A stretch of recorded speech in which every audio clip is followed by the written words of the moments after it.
दिव्यांग आणि शेतकऱ्यांसाठी उद्या संभाजीनगर या ठिकाणी आक्रोश मोर्चा काढण्यात येणार आहे। पण त्या आक्रोश मोर्चाला परवानगी नाकारल्यामुळे आज अकोला शहरातल्या या बसस्टँड चौकामध्ये बॅनर लागला। आपण पाहू शकता की अब मैं रुकेगा नहीं हे बॅनर लागलेला आहे।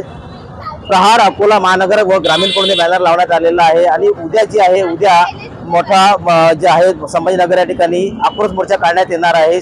दिव्यांग आणि शेतकऱ्यांसाठी जो आक्रोश मोर्चा काढण्यात येणार आहे, पण त्याला पोलिसांनी परवानगी नाकारल्यामुळे आता या ठिकाणी जे बॅनर लागला आहे बॅनर चर्चा या ठिकाणी सुरू आहे। कारण काय की अब मैं रुकेगा नहीं हे जे त्यात लिहिलं त्यामुळे आता नागरिकांमध्ये मोठी उत्सुकता आहे की बा नेमकं उद्याची सभा जी आहे ही सभा होणार का। पण बच्चू कडूंनी एक आवाहन केलं आहे की सभा उद्या होणार, त्यामुळे उद्याला अकोल्यामधून जे आहे अकोला जिल्ह्यातून 550 ते वर कार्यकर्ते या ठिकाणून जे आहेत संभाजीनगरला जाणार आहे। पण त्यापूर्वी जे बॅनर लागल्यामुळे काय बॅनर सध्या चर्चेला या ठिकाणी उद्या आलेला आहे। नेमकं त्या बॅनरवर लिहिलं आहे की अब मैं रुकेगा नहीं या बॅनर लिहिल्यामुळे आता हे बॅनर सध्या चर्चेत आलेलं आहे।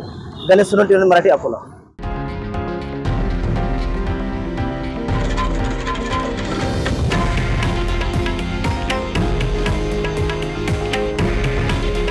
हे आहे देशातील नंबर 1 न्यूज नेटवर्क आणि आपण पाहत आहात TV9 मराठी।